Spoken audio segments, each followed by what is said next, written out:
Anne of Green Gables by Lucy Maud Montgomery. Chapter 1. Mrs. Rachel Lynde is Surprised. Mrs. Rachel Lynde lived just where the Avonlea main road dipped down into a little hollow, fringed with alders and ladies' eardrops, and traversed by a brook that had its source away back in the woods of the old Cuthbert place. It was reputed to be an intricate, headlong brook in its earlier course through those woods, with dark secrets of pool and cascade. But by the time it reached Lynde's Hollow it was a quiet, well-conducted little stream, for not even a brook could run past Mrs. Rachel Lynde's door without due regard for decency and decorum.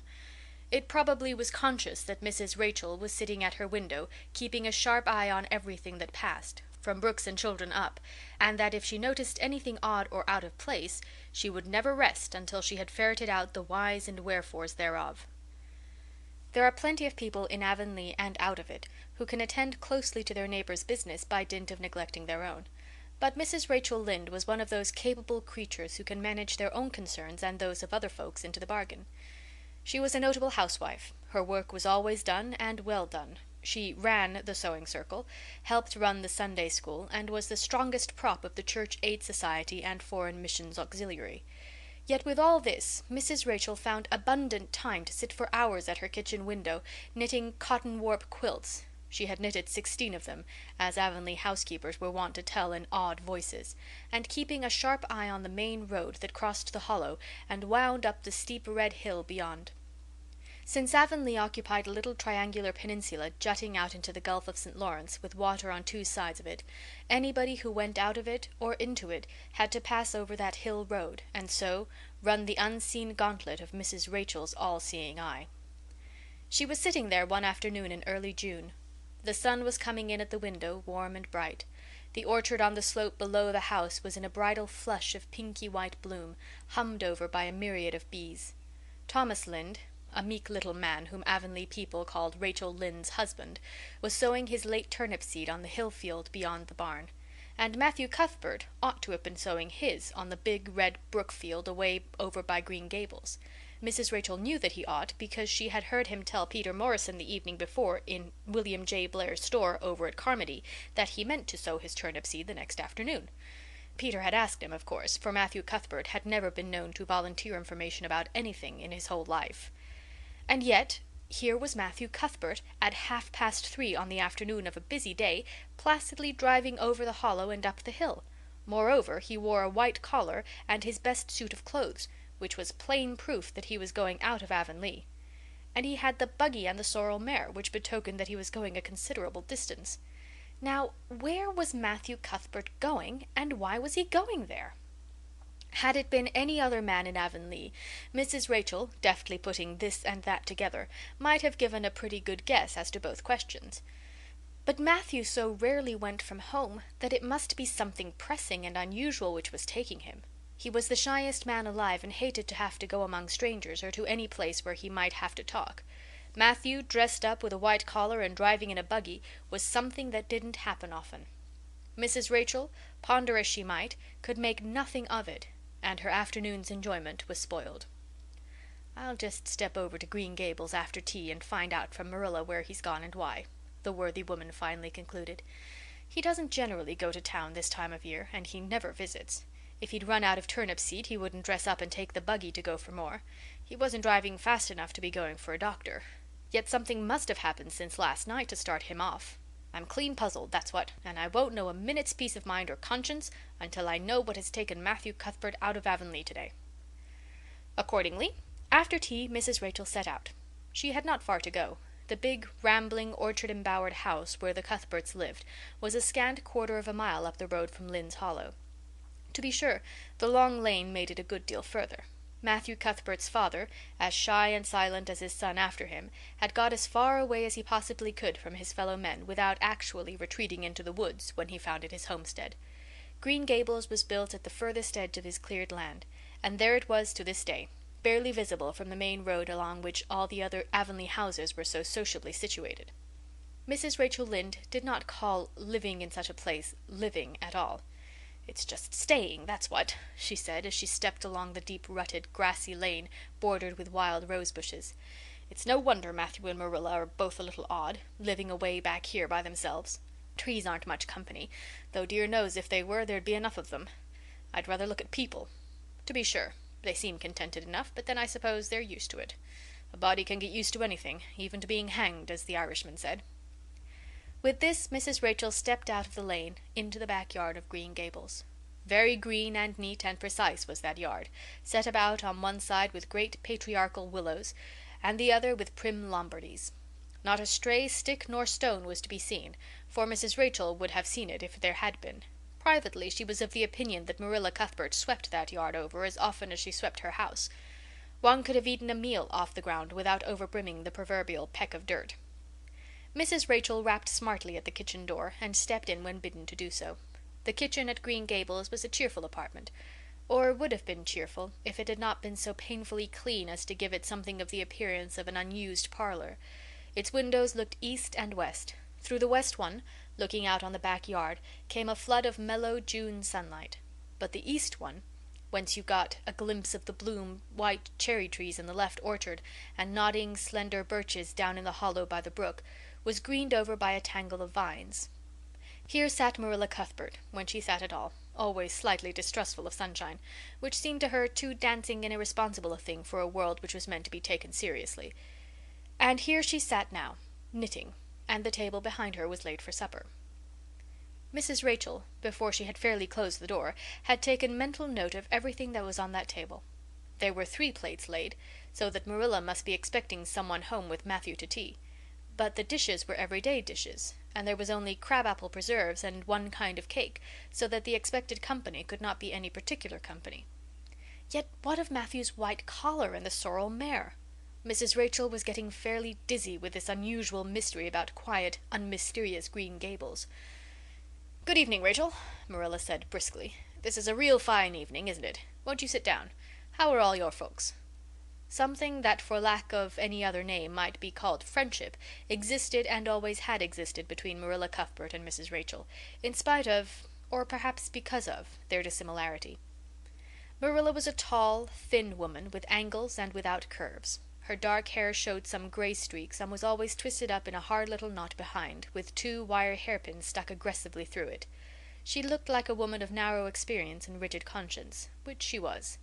But there was a saving something about her mouth which, if it had been ever so slightly developed, might have been considered indicative of a sense of humor. "We're all pretty well," said Mrs. Rachel. "I was kind of afraid you weren't, though, when I saw Matthew starting off today. I thought maybe he was going to the doctor's." Marilla's lips twitched understandingly. She had expected Mrs. Rachel up. She had known that the sight of Matthew jaunting off so unaccountably would be too much for her neighbor's curiosity. "Oh, no. I'm quite well, although I had a bad headache yesterday," she said. "Matthew went to Bright River. We're getting a little boy from an orphan asylum in Nova Scotia, and he's coming on the train tonight."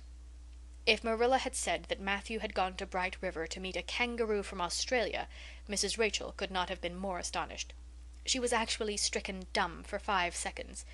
It was unsupposable that Marilla was making fun of her, but Mrs. Rachel was almost forced to suppose it. "Are you in earnest, Marilla?" she demanded when voice returned to her. "Yes, of course," said Marilla, as if getting boys from orphan asylums in Nova Scotia were part of the usual spring work on any well-regulated Avonlea farm, instead of being an unheard-of innovation. Mrs. Rachel felt that she had received a severe mental jolt. She thought in exclamation points. A boy? Marilla and Matthew Cuthbert, of all people, adopting a boy! From an orphan asylum! Well, the world was certainly turning upside down. She would be surprised at nothing after this. Nothing. "What on earth put such a notion into your head?" she demanded disapprovingly. This had been done without her advice being asked, and must perforce be disapproved. "Well, we've been thinking about it for some time. All winter, in fact," returned Marilla.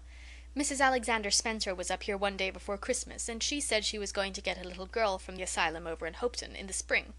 Her cousin lives there, and Mrs. Spencer has visited her and knows all about it. So Matthew and I have talked it over off and on ever since. We thought we'd get a boy. Matthew's getting up in years, you know. He's 60, and he isn't so spry as he once was. His heart troubles him a good deal, and you know how desperate hard it's got to be to get hired help. There's never anybody to be had but those stupid, half-grown little French boys, and as soon as you do get one broke into your ways and taught something, he's up and off to the lobster canneries or the States. At first Matthew suggested getting a home boy, but I said no flat to that. They may be all right, I'm not saying they're not, but no London street Arabs for me, I said. Give me a native born at least. There'll be a risk, no matter who we get, but I'll feel easier in my mind and sleep sounder at nights if we get a born Canadian. So in the end we decided to ask Mrs. Spencer to pick us out one when she went over to get her little girl. We heard last week she was going, so we sent her word by Richard Spencer's folks at Carmody to bring us a smart, likely boy of about 10 or 11. We decided that would be the best age. Old enough to be of some use in doing chores right off, and young enough to be trained up proper. We mean to give him a good home and schooling. We had a telegram from Mrs. Alexander Spencer today, the mailman brought it from the station, saying they were coming on the 5:30 train tonight. So Matthew went to Bright River to meet him. Mrs. Spencer will drop him off there.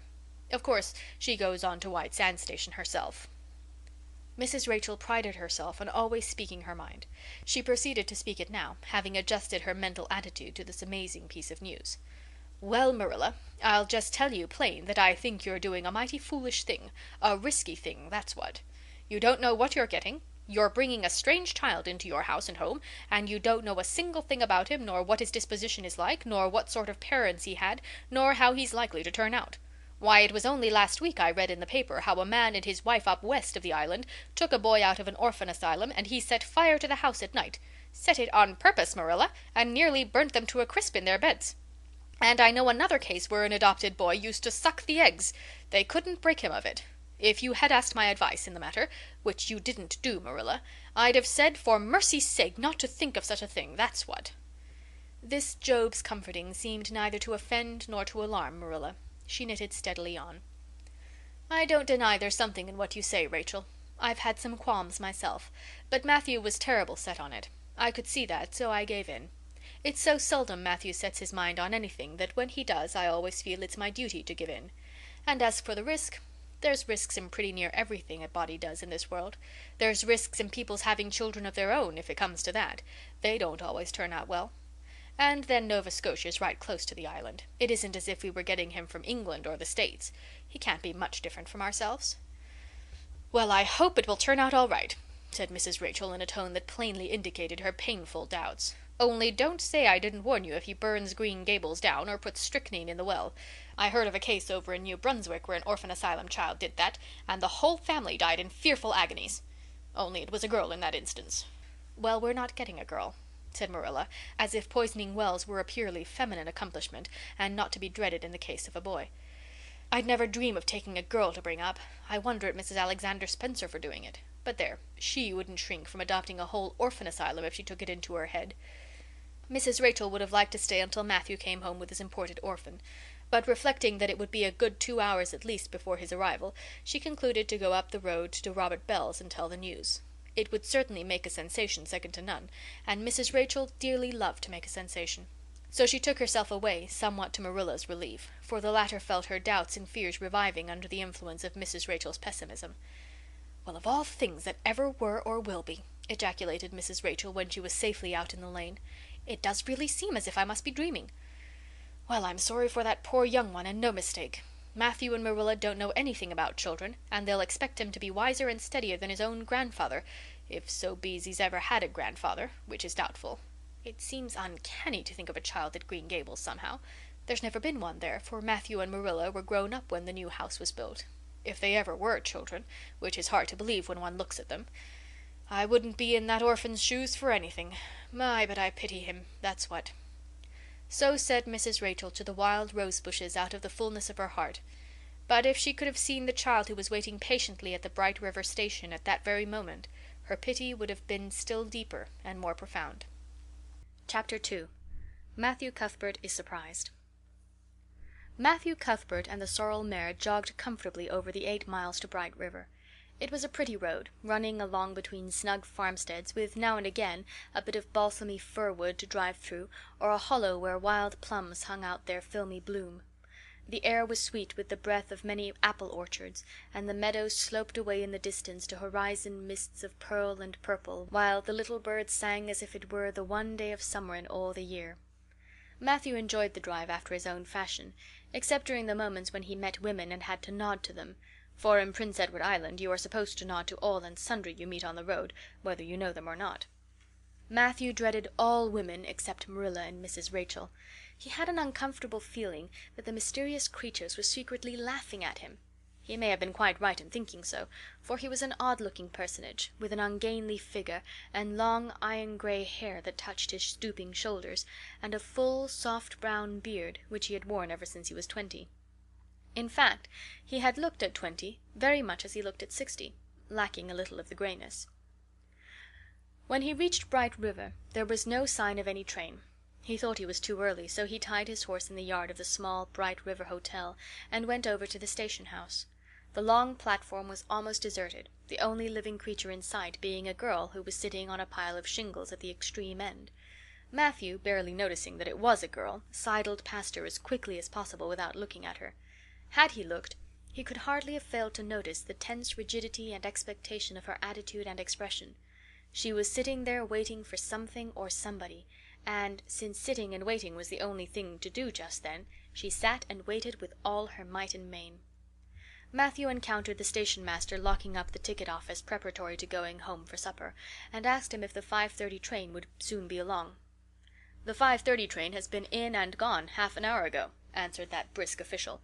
"But there was a passenger dropped off for you, a little girl. She's sitting out there on the shingles.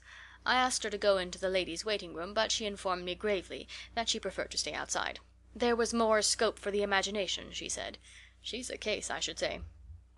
"I'm not expecting a girl," said Matthew blankly. "It's a boy I've come for. He should be here. Mrs. Alexander Spencer was to bring him over from Nova Scotia for me." The station master whistled. "Guess there's some mistake," he said. "Mrs. Spencer came off the train with that girl and gave her into my charge. Said you and your sister were adopting her from an orphan asylum, and that you would be along for her presently. That's all I know about it, and I haven't got any more orphans concealed hereabouts." "I don't understand," said Matthew helplessly, wishing that Marilla was at hand to cope with the situation. "Well, you'd better question the girl," said the station master carelessly. "I dare say she'll be able to explain. She's got a tongue of her own, that's certain. Maybe they were out of boys of the brand you wanted." He walked jauntily away, being hungry, and the unfortunate Matthew was left to do that which was harder for him than bearding a lion in its den: walk up to a girl, a strange girl, an orphan girl, and demand of her why she wasn't a boy. Matthew groaned in spirit as he turned about and shuffled gently down the platform towards her. She had been watching him ever since he had passed her, and she had her eyes on him now.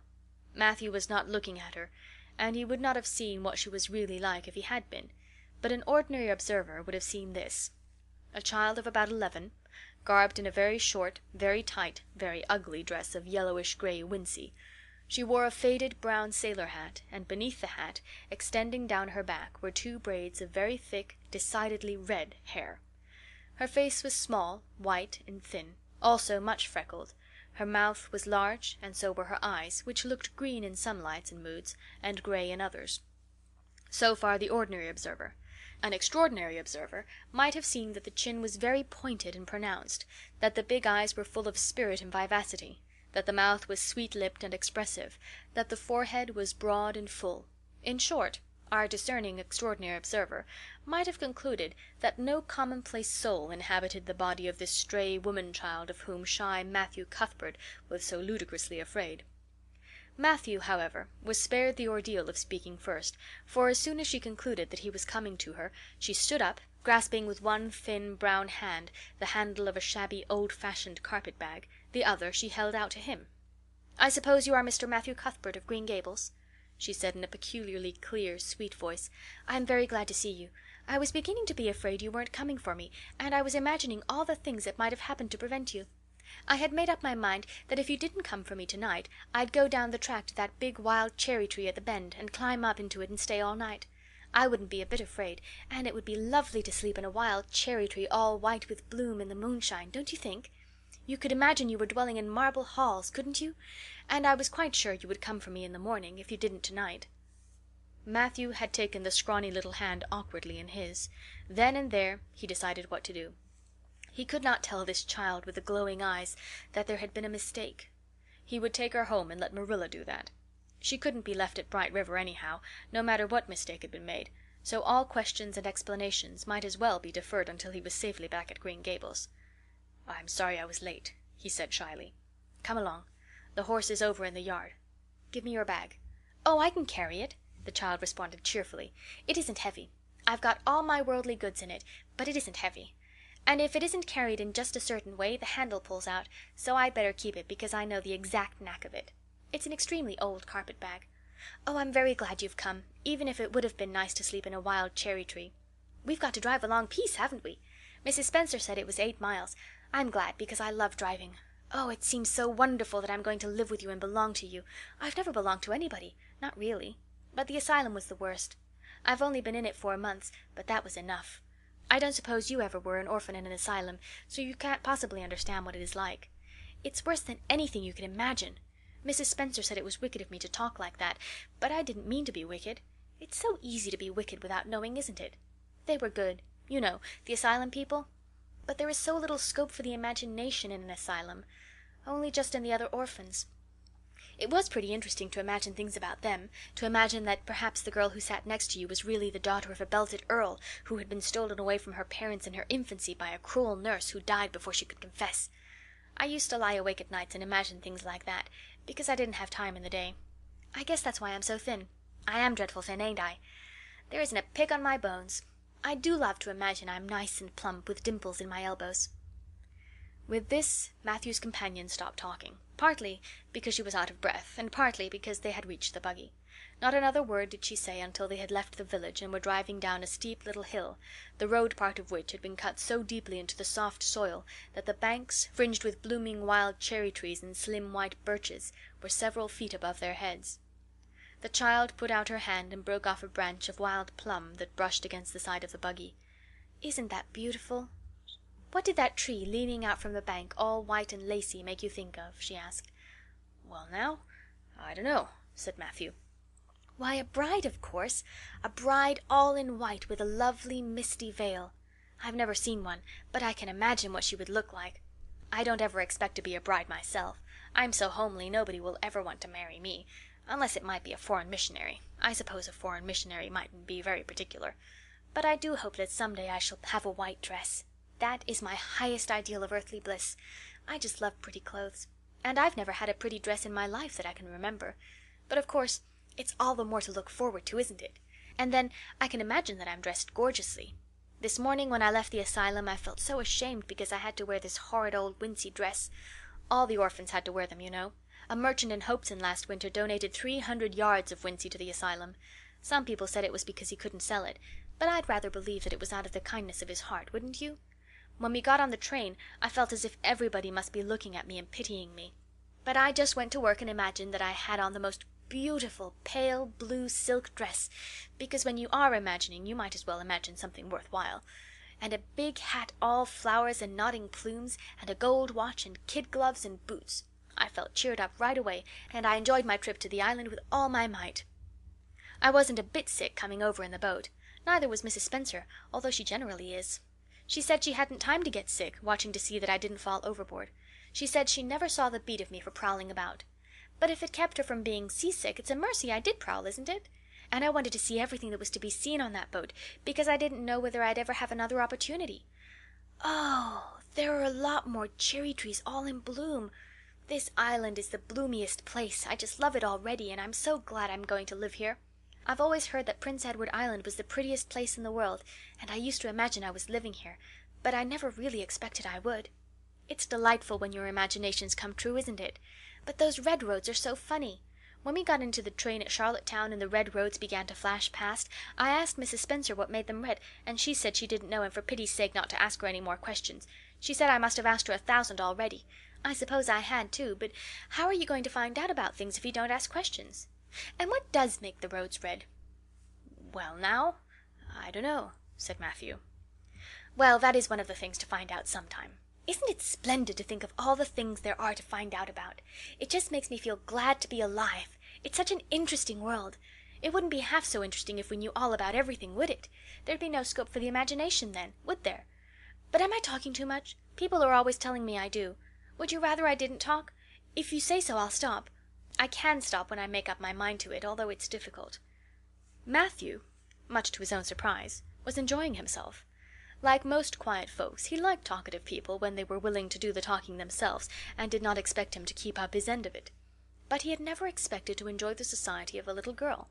Women were bad enough in all conscience, but little girls were worse. He detested the way they had of sidling past him timidly, with sidewise glances, as if they expected him to gobble them up at a mouthful if they ventured to say a word. That was the Avonlea type of well-bred little girl. But this freckled witch was very different, and although he found it rather difficult for his slower intelligence to keep up with her brisk mental processes, he thought that he kind of liked her chatter. So he said, as shyly as usual, "Oh, you can talk as much as you like. I don't mind." "Oh, I'm so glad. I know you and I are going to get along together fine. It's such a relief to talk when one wants to and not be told that children should be seen and not heard. I've had that said to me 1,000,000 times if I have once. And people laugh at me because I use big words. But if you have big ideas, you have to use big words to express them, haven't you?" "Well, now, that seems reasonable," said Matthew. "Mrs. Spencer said that my tongue must be hung in the middle, but it isn't. It's firmly fastened at one end. Mrs. Spencer said your place was named Green Gables. I asked her all about it. And she said there were trees all around it. I was gladder than ever. I just love trees. And there weren't any at all about the asylum, only a few poor weeny-teeny things out in front with little whitewashed cagey things about them. They just looked like orphans themselves, those trees did. It used to make me want to cry to look at them. I used to say to them, 'Oh, you poor little things, if you were out in the great big woods with other trees all around you and little mosses and June bells growing over your roots and a brook not far away and birds singing in your branches, you could grow, couldn't you? But you can't where you are. I know just exactly how you feel, little trees.' I felt sorry to leave them behind this morning. You do get so attached to things like that, don't you? Is there a brook anywhere near Green Gables? I forgot to ask Mrs. Spencer that." "Well, now, yes. There's one right below the house." "Fancy! It's always been one of my dreams to live near a brook. I never expected I would, though. Dreams don't often come true, do they? Wouldn't it be nice if they did? But just now I feel pretty nearly perfectly happy. I can't feel exactly perfectly happy because, well, what color would you call this?" She twitched one of her long glossy braids over her thin shoulder and held it up before Matthew's eyes.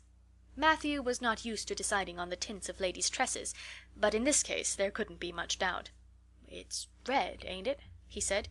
The girl let the braid drop back with a sigh that seemed to come from her very toes and to exhale forth all the sorrows of the ages.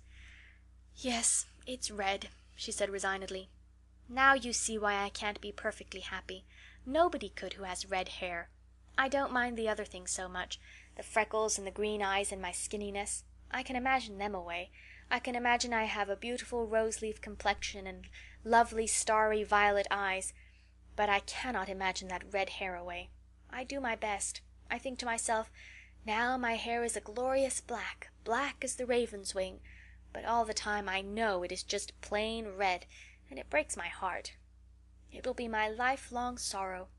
I read of a girl once in a novel who had a lifelong sorrow, but it wasn't red hair. Her hair was pure gold rippling back from her alabaster brow.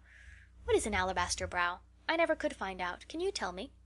"Well, now, I'm afraid I can't," said Matthew, who was getting a little dizzy. He felt as he had once felt in his rash youth when another boy had enticed him on the merry-go-round at a picnic. "Well, whatever it was, it must have been something nice, because she was divinely beautiful. Have you ever imagined what it must feel like to be divinely beautiful?" "Well, now, no, I haven't," confessed Matthew ingenuously. "I have, often. Which would you rather be if you had the choice? Divinely beautiful, or dazzlingly clever, or angelically good?" "Well, now, I don't know exactly." "Neither do I. I can never decide. But it doesn't make much real difference, for it isn't likely I'll ever be either. It's certain I'll never be angelically good. Mrs. Spencer says, 'Oh, Mr. Cuthbert! Oh, Mr. Cuthbert! Oh, Mr. Cuthbert!'" That was not what Mrs. Spencer had said. Neither had the child tumbled out of the buggy, nor had Matthew done anything astonishing. They had simply rounded a curve in the road and found themselves in the avenue. The avenue, so called by the Newbridge people, was a stretch of road 400 or 500 yards long, completely arched over with huge, wide-spreading apple trees, planted years ago by an eccentric old farmer. Overhead was one long canopy of snowy, fragrant bloom. Below the boughs the air was full of a purple twilight, and far ahead a glimpse of painted sunset sky shone like a great rose window at the end of a cathedral aisle. Its beauty seemed to strike the child dumb. She leaned back in the buggy, her thin hands clasped before her, her face lifted rapturously to the white splendor above. Even when they had passed out and were driving down the long slope to Newbridge, she never moved or spoke. Still, with rapt face, she gazed afar into the sunset west, with eyes that saw visions trooping splendidly across that glowing background. Through Newbridge, a bustling little village where dogs barked at them and small boys hooted and curious faces peered from the windows, they drove, still in silence. When 3 more miles had dropped away behind them, the child had not spoken. She could keep silence, it was evident, as energetically as she could talk. "I guess you're feeling pretty tired and hungry," Matthew ventured to say at last, accounting for her long visitation of dumbness with the only reason he could think of. "But we haven't very far to go now. Only another mile." She came out of her reverie with a deep sigh, and looked at him with the dreamy gaze of a soul that had been wandering afar, star-led. "Oh, Mr. Cuthbert," she whispered, "that place we came through, that white place, what was it?" "Well now, you must mean the avenue," said Matthew after a few moments' profound reflection. "It is a kind of pretty place." "Pretty? Oh, pretty doesn't seem the right word to use. Nor beautiful either. They don't go far enough. Oh, it was wonderful, wonderful. It's the first thing I ever saw that couldn't be improved upon by imagination. It just satisfies me here." She put one hand on her breast. "It made a queer, funny ache, and yet it was a pleasant ache. Did you ever have an ache like that, Mr. Cuthbert?" "Well now, I just can't recollect that I ever had." "I have it lots of times, whenever I see anything royally beautiful. But they shouldn't call that lovely place the Avenue. There's no meaning in a name like that. They should call it, let me see, the White Way of Delight. Isn't that a nice, imaginative name? When I don't like the name of a place or a person, I always imagine a new one, and always think of them so.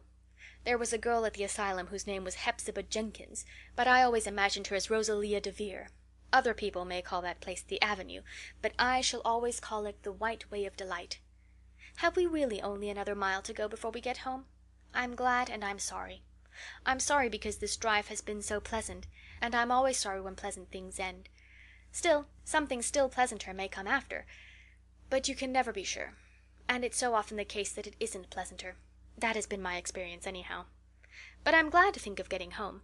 You see, I've never had a real home since I can remember. It gives me that pleasant ache again just to think of coming home to a really, truly home. Oh, isn't that pretty?" They had driven over the crest of a hill. Below them was a pond, looking almost like a river, so long and winding was it. A bridge spanned it midway, and from there to its lower end, where an amber-hued belt of sandhills shut it in from the dark blue gulf beyond, the water was a glory of many shifting hues, the most spiritual shadings of crocus and rose and ethereal green, with other elusive tintings for which no name has ever been found. Above the bridge the pond ran up into fringing groves of fir and maple, and lay all darkly translucent in their wavering shadows. Here and there a wild plum leaned out from the bank like a white-clad girl tiptoeing to her own reflection. From the marsh at the head of the pond came the clear, mournfully sweet chorus of the frogs.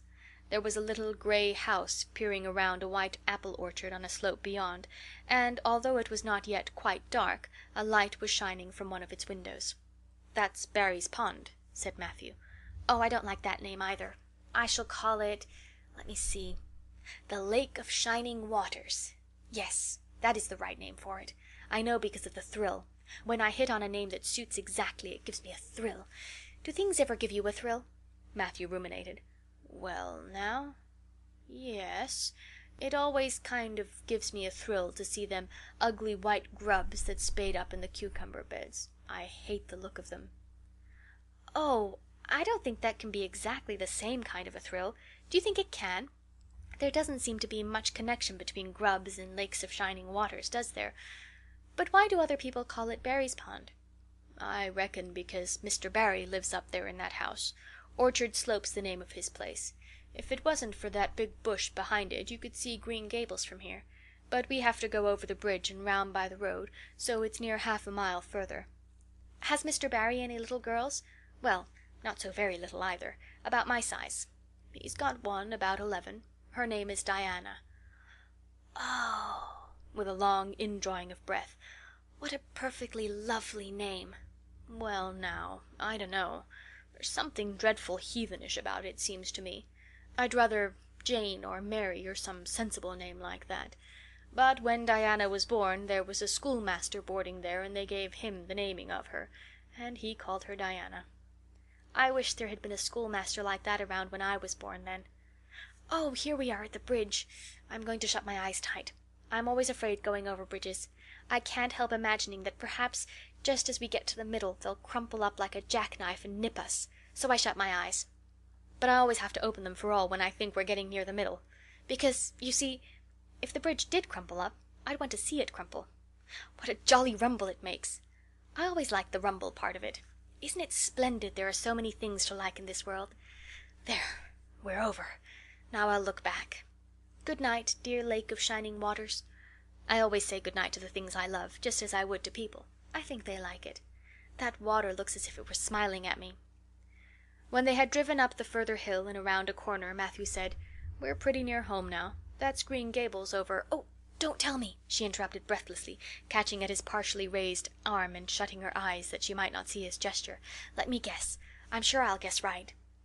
She opened her eyes and looked about her. They were on the crest of a hill. The sun had set some time since, but the landscape was still clear in the mellow afterlight. To the west a dark church spire rose up against a marigold sky. Below was a little valley, and beyond a long, gently rising slope with snug farmsteads scattered along it. From one to another the child's eyes darted, eager and wistful. At last they lingered on one away to the left, far back from the road, dimly white with blossoming trees in the twilight of the surrounding woods. Over it, in the stainless southwest sky, a great crystal-white star was shining like a lamp of guidance and promise. "That's it, isn't it?" she said, pointing. Matthew slapped the reins on the sorrel's back delightedly. "Well now, you guessed it. But I reckon Mrs. Spencer described it so's you could tell." "No, she didn't. Really she didn't. All she said might just as well have been about most of those other places. I hadn't any real idea what it looked like, but just as soon as I saw it I felt it was home. Oh, it seems as if I must be in a dream. Do you know, my arm must be black and blue from the elbow up, for I've pinched myself so many times today. Every little while a horrible sickening feeling would come over me, and I'd be so afraid it was all a dream. Then I'd pinch myself to see if it was real, until suddenly I remembered that even supposing it was only a dream, I'd better go on dreaming as long as I could, so I stopped pinching. But it is real, and we're nearly home." With a sigh of rapture she relapsed into silence. Matthew stirred uneasily. He felt glad that it would be Marilla, and not he, who would have to tell this waif of the world that the home she longed for was not to be hers after all. They drove over Lynn's Hollow, where it was already quite dark, but not so dark that Mrs. Rachel could not see them from her window vantage, and up the hill and into the long lane of Green Gables. By the time they arrived at the house, Matthew was shrinking from the approaching revelation with an energy he did not understand. It was not of Marilla or himself he was thinking of the trouble this mistake was probably going to make for them, but of the child's disappointment. When he thought of that rapt light being quenched in her eyes, he had an uncomfortable feeling that he was going to assist at murdering something, much the same feeling that came over him when he had to kill a lamb or calf or any other innocent little creature. The yard was quite dark as they turned into it, and the poplar leaves were rustling silkily all around it. "Listen to the trees talking in their sleep," she whispered as he lifted her to the ground. "What nice dreams they must have." Then, holding tightly to the carpet bag which contained all her worldly goods, she followed him into the house. Chapter 3. Marilla Cuthbert is Surprised. Marilla came briskly forward as Matthew opened the door. But when her eyes fell on the odd little figure in the stiff, ugly dress with the long braids of red hair and the eager, luminous eyes, she stopped short in amazement. "Matthew Cuthbert, who's that?" she ejaculated. "Where's the boy?" "There wasn't any boy," said Matthew wretchedly. "There was only her." He nodded at the child, remembering that he had never even asked her name. "No boy? But there must have been a boy," insisted Marilla. "We sent word to Mrs. Spencer to bring a boy." "Well, she didn't. She brought her. I asked the station master, and I had to bring her home. She couldn't be left there, no matter where the mistake had come in." "Well, this is a pretty piece of business," ejaculated Marilla. During this dialogue the child had remained silent, her eyes roving from one to the other, all the animation fading out of her face. Suddenly she seemed to grasp the full meaning of what had been said. Dropping her precious carpet-bag, she sprang forward a step and clasped her hands. "You don't want me," she cried. "You don't want me because I'm not a boy. I might have expected it. Nobody ever did want me. I might have known it was all too beautiful to last. I might have known nobody really did want me. Oh, what shall I do? I'm going to burst into tears." Burst into tears she did. Sitting down on a chair by the table, flinging her arms out upon it, and burying her face in them, she proceeded to cry stormily. Marilla and Matthew looked at each other deprecatingly across the stove. Neither of them knew what to say or do. Finally Marilla stepped lamely into the breach. "Well, well, there's no need to cry so about it." "Yes, there is need." The child raised her head quickly, revealing a tear-stained face and trembling lips. "You would cry, too, if you were an orphan and had come to a place you thought was going to be home and found that they didn't want you because you weren't a boy. Oh, this is the most tragical thing that has ever happened to me." Something like a reluctant smile, rather rusty from long disuse, mellowed Marilla's grim expression. "Well, don't cry any more. We're not going to turn you out of doors tonight. You'll have to stay here until we investigate this affair. What's your name?" The child hesitated for a moment. "Will you please call me Cordelia?" she said eagerly. "Call you Cordelia? Is that your name?" "No, it's not exactly my name, but I would love to be called Cordelia. It's such a perfectly elegant name." "I don't know what on earth you mean. If Cordelia isn't your name, what is?" "Anne Shirley," reluctantly faltered forth the owner of that name. "But oh, please do call me Cordelia. It can't matter much what you call me if I'm only going to be here a little while, can it? And Anne is such an unromantic name." "Unromantic fiddlesticks," said the unsympathetic Marilla. "Anne is a real good, plain, sensible name. You've no need to be ashamed of it." "Oh, I'm not ashamed of it," explained Anne. "Only I like Cordelia better. I've always imagined that my name was Cordelia. At least, I always have of late years. When I was young I used to imagine it was Geraldine, but I like Cordelia better now. But if you call me Anne, please call me Anne spelled with an E." "What difference does it make how it's spelled?" asked Marilla with another rusty smile as she picked up the teapot. "Oh, it makes such a difference. It looks so much nicer. When you hear a name pronounced, can't you always see it in your mind just as if it was printed out? I can. And A-N-N looks dreadful, but A-N-N-E looks so much more distinguished. If you'll only call me Anne spelled with an E, I shall try to reconcile myself to not being called Cordelia." "Very well, then, Anne spelled with an E. Can you tell us how this mistake came to be made? We sent word to Mrs. Spencer to bring us a boy. Were there no boys at the asylum?" "Oh, yes, there was an abundance of them. But Mrs. Spencer said distinctly that you wanted a girl about 11 years old, and the matron said she thought I would do. You don't know how delighted I was. I couldn't sleep all last night for joy. Oh," she added reproachfully, turning to Matthew, "why didn't you tell me at the station that you didn't want me and leave me there? If I hadn't seen the White Way of Delight and the Lake of Shining Waters it wouldn't be so hard." "What on earth does she mean?" demanded Marilla, staring at Matthew. She's just referring to some conversation we had on the road," said Matthew hastily. "I'm going out to put the mare in, Marilla. Have tea ready when I come back." "Did Mrs. Spencer bring anybody over besides you?" continued Marilla when Matthew had gone out. "She brought Lily Jones for herself. Lily is only 5 years old, and she is very beautiful and has nut-brown hair." "If I was very beautiful and had nut-brown hair, would you keep me?" "No. We want a boy to help Matthew on the farm. A girl would be of no use to us. Take off your hat. I'll lay it and your bag on the hall table." Anne took off her hat meekly. Matthew came back presently, and they sat down to supper. But Anne could not eat. In vain she nibbled at the bread and butter and pecked at the crab-apple preserve out of the little scalloped glass dish by her plate. She did not really make any headway at all. "You're not eating anything," said Marilla sharply, eyeing her as if it were a serious shortcoming. Anne sighed. "I can't. I'm in the depths of despair. Can you eat when you're in the depths of despair?" "I have never been in the depths of despair, so I can't say," responded Marilla. "Weren't you? Well, did you ever try to imagine you were in the depths of despair?" "No, I didn't." "Then I don't think you can understand what it's like. It's a very uncomfortable feeling indeed. When you try to eat, a lump comes right up in your throat, and you can't swallow anything, not even if it was a chocolate caramel. I had one chocolate caramel once 2 years ago, and it was simply delicious. I've often dreamed since then that I've had a lot of chocolate caramels, but I always wake up just when I'm going to eat them. I do hope you won't be offended because I can't eat. Everything is extremely nice. But still I cannot eat." "I guess she's tired," said Matthew, who hadn't spoken since his return from the barn. "Best put her to bed, Marilla." Marilla had been wondering where Anne should be put to bed. She had prepared a couch in the kitchen chamber for the desired and expected boy, but although it was neat and clean, it did not seem quite the thing to put a girl there somehow. But the spare room was out of the question for such a stray waif, so there remained only the east gable room. Marilla lighted a candle and told Anne to follow her, which Anne spiritlessly did, taking her hat and carpet bag from the hall table as she passed. The hall was fearsomely clean. The little gable chamber in which she presently found herself seemed still cleaner. Marilla set the candle on a three-legged, three-cornered table and turned down the bedclothes. "I suppose you have a nightgown?" she questioned. Anne nodded. "Yes, I have two. The matron of the asylum made them for me. They're fearfully skimpy. There's never enough to go around in an asylum, so things are always skimpy, at least in a poor asylum like ours.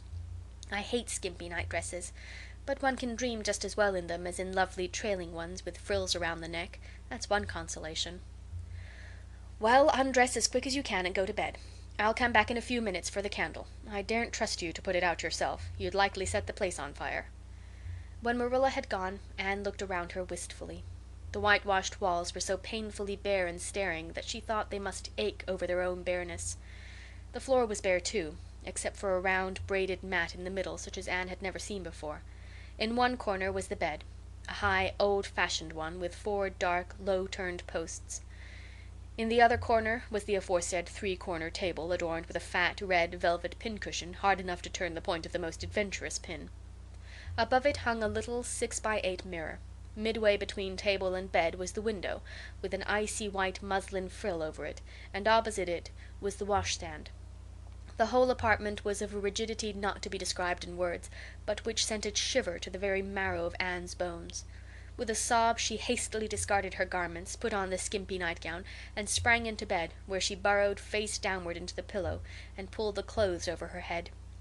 When Marilla came up for the light, various skimpy articles of raiment scattered most untidily over the floor, and a certain tempestuous appearance of the bed were the only indications of any presence save her own. She deliberately picked up Anne's clothes, placed them neatly on a prim yellow chair, and then, taking up the candle, went over to the bed. "Good night," she said, a little awkwardly, but not unkindly. Anne's white face and big eyes appeared over the bedclothes with a startling suddenness. "How can you call it a good night when you know it must be the very worst night I've ever had?" she said reproachfully. Then she dived down into invisibility again. Marilla went slowly down to the kitchen and proceeded to wash the supper dishes. Matthew was smoking, a sure sign of perturbation of mind. He seldom smoked, for Marilla set her face against it as a filthy habit, but at certain times and seasons he felt driven to it, and then Marilla winked at the practice, realizing that a mere man must have some vent for his emotions. "Well, this is a pretty kettle of fish," she said wrathfully. "This is what comes of sending word instead of going ourselves. Richard Spencer's folks have twisted that message somehow. One of us will have to drive over and see Mrs. Spencer tomorrow, that's certain. This girl will have to be sent back to the asylum." "Yes, I suppose so," said Matthew reluctantly. "You suppose so? Don't you know it?" "Well, now, she's a real nice little thing, Marilla. It's kind of a pity to send her back when she's so set on staying here." "Matthew Cuthbert, you don't mean to say you think we ought to keep her?" Marilla's astonishment could not have been greater if Matthew had expressed a predilection for standing on his head. "Well, now, no, I suppose not exactly," stammered Matthew, uncomfortably driven into a corner for his precise meaning. "I suppose we could hardly be expected to keep her." "I should say not. What good would she be to us?" "We might be some good to her," said Matthew suddenly and unexpectedly. "Matthew Cuthbert, I believe that child has bewitched you. I can see as plain that you want to keep her." "Well, now, she's a real interesting little thing," persisted Matthew. "You should have heard her talk comin' from the station." "Oh, she can talk fast enough. I saw that at once. It's nothing in her favor either. I don't like children who have so much to say. I don't want an orphan girl, and if I did, she isn't the style I'd pick out. There's something I don't understand about her. No, she's got to be dispatched straight way back to where she came from." "I could hire a French boy to help me," said Matthew, "and she'd be company for you." "I'm not suffering for company," said Marilla shortly, "and I'm not going to keep her." "Well, now, it's just as you say, of course, Marilla," said Matthew, rising and putting his pipe away. "I'm going to bed." To bed went Matthew, and to bed, when she had put her dishes away, went Marilla, frowning most resolutely. And upstairs in the east gable, a lonely, heart-hungry, friendless child cried herself to sleep. Chapter 4. Morning at Green Gables. It was broad daylight when Anne awoke and sat up in bed, staring confusedly at the window through which a flood of cheery sunshine was pouring, and outside of which something white and feathery waved across glimpses of blue sky. For a moment she could not remember where she was. First came a delightful thrill as of something very pleasant, then a horrible remembrance. This was Green Gables, and they didn't want her because she wasn't a boy. But it was morning, and yes, it was a cherry tree in full bloom outside of her window. With a bound she was out of bed and across the floor. She pushed up the sash. It went up stiffly and creakily as if it hadn't been open for a long time, which was the case, and it stuck so tight that nothing was needed to hold it up. Anne dropped on her knees and gazed out into the June morning, her eyes glistening with delight. Oh, wasn't it beautiful? Wasn't it a lovely place? Suppose she wasn't really going to stay here. She would imagine she was. There was scope for imagination here. A huge cherry tree grew outside, so close that its boughs tapped against the house, and it was so thick-set with blossoms that hardly a leaf was to be seen. On both sides of the house was a big orchard, one of apple trees and one of cherry trees, also showered over with blossoms, and their grass was all sprinkled with dandelions. In the garden below were lilac trees purple with flowers, and their dizzily sweet fragrance drifted up to the window on the morning wind. Below the garden, a green field lush with clover sloped down to the hollow where the brook ran and where scores of white birches grew, upspringing airily out of an undergrowth suggestive of delightful possibilities in ferns and mosses and woodsy things generally. Beyond it was a hill, green and feathery with spruce and fir. There was a gap in it where the gray gable end of the little house she had seen from the other side of the lake of shining waters was visible. Off to the left were the big barns, and beyond them, away down over green, low-sloping fields, was a sparkling blue glimpse of sea. Anne's beauty-loving eyes lingered on it all, taking everything greedily in. She had looked on so many unlovely places in her life, poor child, but this was as lovely as anything she had ever dreamed. She knelt there, lost to everything but the loveliness around her, until she was startled by a hand on her shoulder. Marilla had come in unheard by the small dreamer. "It's time you were dressed," she said curtly. Marilla really did not know how to talk to the child, and her uncomfortable ignorance made her crisp and curt when she did not mean to be. Anne stood up and drew a long breath. "Oh, isn't it wonderful?" she said, waving her hand comprehensively at the good world outside. "It's a big tree," said Marilla, "and it blooms great, but the fruit don't amount to much never. Small and wormy." "Oh, I don't mean just the tree. Of course it's lovely, yes. It's radiantly lovely. It blooms as if it meant it. But I meant everything. The garden and the orchard and the brook and the woods, the whole big dear world. Don't you feel as if you just loved the world on a morning like this? And I can hear the brook laughing all the way up here. Have you ever noticed what cheerful things brooks are? They're always laughing. Even in wintertime I've heard them under the ice. I'm so glad there's a brook near Green Gables. Perhaps you think it doesn't make any difference to me when you're not going to keep me, but it does. I shall always like to remember that there is a brook at Green Gables, even if I never see it again. If there wasn't a brook, I'd be haunted by the uncomfortable feeling that there ought to be one. I'm not in the depths of despair this morning.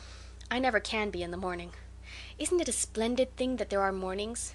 But I feel very sad. I've just been imagining that it was really me you wanted after all, and that I was to stay here forever and ever. It was a great comfort while it lasted, but the worst of imagining things is that the time comes when you have to stop, and that hurts." "You'd better get dressed and come downstairs and never mind your imaginings," said Marilla, as soon as she could get a word in edgewise. "Breakfast is waiting. Wash your face and comb your hair. Leave the window up and turn your bedclothes back over the foot of the bed. Be as smart as you can." Anne could evidently be smart to some purpose, for she was downstairs in 10 minutes' time with her clothes neatly on, her hair brushed and braided, her face washed, and a comfortable consciousness pervading her soul that she had fulfilled all Marilla's requirements. As a matter of fact, however, she had forgotten to turn back the bedclothes. "I'm pretty hungry this morning," she announced as she slipped into the chair Marilla placed for her. "The world doesn't seem such a howling wilderness as it did last night. I'm so glad it's a sunshiny morning. But I like rainy mornings real well, too. All sorts of mornings are interesting, don't you think? You don't know what's going to happen through the day, and there's so much scope for imagination. But I'm glad it's not rainy today, because it's easier to be cheerful and bear up under affliction on a sunshiny day. I feel that I have a good deal to bear up under. It's all very well to read about sorrows and imagine yourself living through them heroically, but it's not so nice when you really come to have them, is it? For pity's sake, hold your tongue, said Marilla. You talk entirely too much for a little girl. Thereupon Anne held her tongue so obediently and thoroughly that her continued silence made Marilla rather nervous, as if in the presence of something not exactly natural. Matthew also held his tongue, but this was natural, so that the meal was a very silent one. As it progressed, Anne became more and more abstracted, eating mechanically, with her big eyes fixed unswervingly and unseeingly on the sky outside the window. This made Marilla more nervous than ever. She had an uncomfortable feeling that while this odd child's body might be there at the table, her spirit was far away in some remote, airy cloudland, borne aloft on the wings of imagination. Who would want such a child about the place? Yet Matthew wished to keep her, of all unaccountable things.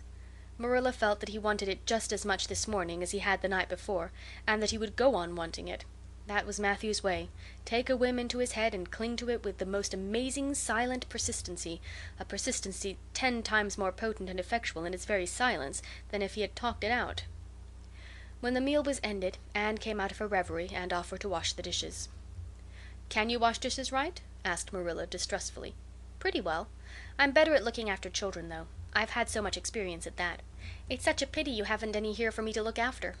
"I don't feel as if I wanted any more children to look after than I've got at present. You're problem enough in all conscience. What's to be done with you I don't know. Matthew is a most ridiculous man." "I think he's lovely," said Anne reproachfully. "He is so very sympathetic. He didn't mind how much I talked. He seemed to like it. I felt that he was a kindred spirit as soon as ever I saw him." "You're both queer enough, if that's what you mean by kindred spirits," said Marilla with a sniff. "Yes, you may wash the dishes. Take plenty of hot water, and be sure you dry them well. I've got enough to attend to this morning, for I'll have to drive over to White Sands in the afternoon and see Mrs. Spencer. You'll come with me and we'll settle what's to be done with you. After you've finished the dishes, go upstairs and make your bed." Anne washed the dishes deftly enough, as Marilla, who kept a sharp eye on the process, discerned. Later on she made her bed less successfully, for she had never learned the art of wrestling with a feather tick. But it was done somehow and smoothed down, and then Marilla, to get rid of her, told her she might go out of doors and amuse herself until dinner time. Anne flew to the door, face alight, eyes glowing. On the very threshold she stopped short, wheeled about, came back and sat down by the table, light and glow as effectually blotted out as if someone had clapped an extinguisher on her. "What's the matter now?"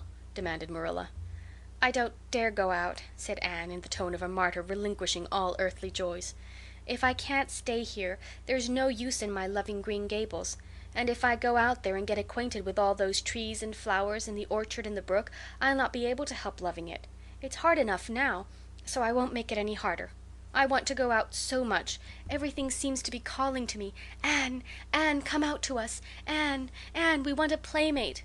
But it's better not. There is no use in loving things if you have to be torn from them, is there? And it's so hard to keep from loving things, isn't it? That was why I was so glad when I thought I was going to live here. I thought I'd have so many things to love and nothing to hinder me. But that brief dream is over. I am resigned to my fate now, so I don't think I'll go out for fear I'll get unresigned again. What is the name of that geranium on the windowsill, please?" "That's the apple-scented geranium." "Oh, I don't mean that sort of a name. I mean just a name you gave it yourself." "Didn't you give it a name? May I give it one then? May I call it, let me see, Bonnie would do. May I call it Bonnie while I'm here? Oh, do let me." "Goodness, I don't care. But where on earth is the sense of naming a geranium?" "Oh, I like things to have handles, even if they're only geraniums. It makes them seem more like people. How do you know but that it hurts a geranium's feelings just to be called a geranium and nothing else? You wouldn't like to be called nothing but a woman all the time. Yes, I shall call it Bonnie. I named that cherry tree outside my bedroom window this morning. I called it Snow Queen because it was so white. Of course it won't always be in blossom, but one can imagine that it is, can't one?" "I never in all my life saw or heard anything to equal her," muttered Marilla, beating a retreat down to the cellar after potatoes. "She is kind of interesting, as Matthew says. I can feel already that I'm wondering what on earth she'll say next. She'll be casting a spell over me, too. She's cast it over Matthew. That look he gave me when he went out said everything he said or hinted last night over again. I wish he was like other men and would talk things out. A body could answer back then and argue him into reason. But what's to be done with a man who just looks?" Anne had relapsed into reverie, with her chin in her hands and her eyes on the sky, when Marilla returned from her cellar pilgrimage.